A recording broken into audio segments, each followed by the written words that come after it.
77वें स्वतंत्रता दिवस की आप सभी को हार्दिक हार्दिक शुभकामनाएं। आज मैं आपको भारत की आजादी के बारे में 10 ऐसे फैक्ट्स, 10 ऐसी बातें बताने वाली हूँ जो आपने शायद ही सुनी होगी।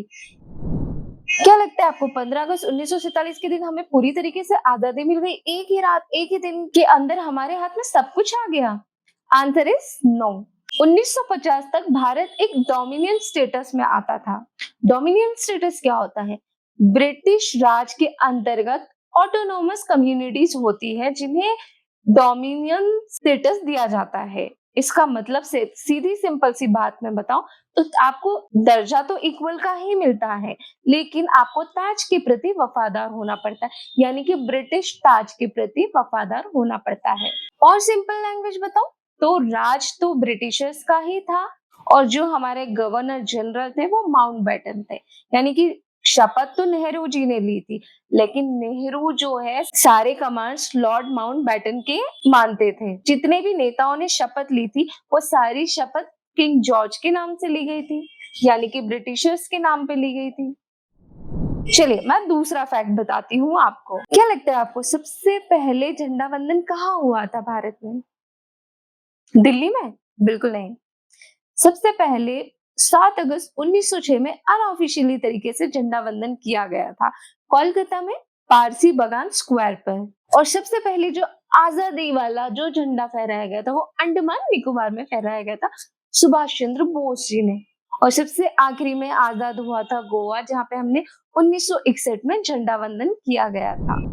क्या आप जानते हैं रविंद्रनाथ टैगोर द्वारा लिखा गया जन गण मन एक्चुअली में किंग जॉर्ज को श्रद्धांजलि देने के लिए लिखा गया था? भारत को आजादी 15 अगस्त को ही क्यों मिली? मतलब 16 को भी मिल सकती थी, 1 सितंबर को भी मिल सकती थी। यार मैं तो जिम जाना भी स्टार्ट करती तो सोचता 1 तारीख से जाएंगे, यार कुछ भी स्टार्ट करते 1 तारीख से। तो इसके पीछे भी एक कहानी है। इंडियन इंडिपेंडेंस एक्ट तो 18 जुलाई 1947 को ही लागू हो गया था, लेकिन 15 अगस्त को आजादी देने के पीछे एक उद्देश्य था, क्योंकि लॉर्ड माउंटबेटन जो है वो इस डेट को अपने लिए खास मानते थे। 15 अगस्त 1945 को जापान ने सरेंडर किया था वर्ल्ड वॉर 2 से। हालांकि ऑन पेपर तो 2 सितंबर को किया था, लेकिन डिक्लेयर कर दिया था 15 अगस्त को। तो वो इस दिन को अपने लिए खास मानते हैं, इसलिए उन्होंने इंडिया को भी 15 अगस्त के दिन आजादी दी। क्या आपको पता है 15 अगस्त के दिन इंडिया के साथ साथ 5 और देश है जो अपनी आजादी मनाते हैं? South Korea, North Korea, the Republic of Congo, Bahrain and लिechtenstein।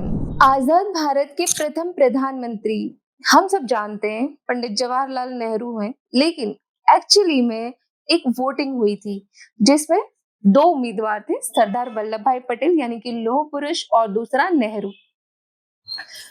सबसे ज्यादा वोट मिले थे लौह पुरुष को, यानी कि हमारे सरदार भाई वल्लभ पटेल को, और सिर्फ 1 वोट मिला था जवाहरलाल नेहरू को। बट क्योंकि जवाहरलाल नेहरू सेकंड कमांड में नहीं रहना चाहते थे और गांधी जी का कहा कोई नहीं डाल सकता था, वो जो इकलौता वोट मिला था वो गांधी जी का ही मिला था। तो हाँ, सभी को पंडित जवाहरलाल नेहरू को प्रधानमंत्री बनाना पड़ा। कॉन्स्टिट्यूशन के हिसाब से हमारे कोई नेशनल लैंग्वेज नहीं है। यस, आप सही सुन रहे हैं। हाँ, ऑफिशियल लैंग्वेज के रूप में इंग्लिश और हिंदी जरूर है, लेकिन नेशनल लैंग्वेज नहीं है। 1949 में हिंदी को देवनागरी लिपि के रूप में ऑफिशियल लैंग्वेज का दर्जा दिया गया था। इंडियन फ्लैग देश में सिर्फ और सिर्फ एक ही जगह बनते हैं और वहीं से सप्लाई होते हैं।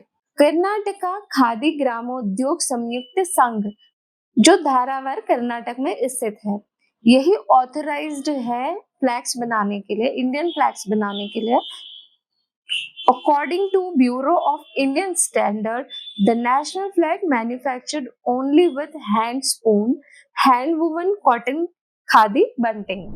1973 तक सारे राज्यों में, सारे स्टेट्स में गवर्नर्स ही झंडा वंदन करते थे, लेकिन 1974 में एम करुणानिधि ने ये मुद्दा उठाया और पहले ऐसे राज्य के मुख्यमंत्री बने जिन्होंने झंडा वंदन फहराना स्टार्ट किया। हमारे देश को आजादी दिलवाने वालों में से एक है महात्मा गांधी। आपको पता है वो आजादी के जश्न में दिल्ली में उपस्थित थे ही नहीं, वो थे कोलकाता में दिन भर उपवास कर रहे थे क्योंकि वो दुखी थे हिंदू मुस्लिम के सांप्रदायिक दंगों के कारण। क्या सुने थे आपने ये सारे फैक्ट्स पहले भी? कौन-कौन से आप जानते थे? कमेंट में मुझे बताइए। या कोई ऐसा फैक्ट्स है जो मैंने छोड़ दिया हो या कोई ऐसी बात जो मुझे बतानी चाहिए थी, तो वो भी आप मुझे कमेंट में बताइए ज़रूर। मिलते हैं नेक्स्ट वीडियो में। Thank you for watching my video. जय हिंद, जय भारत।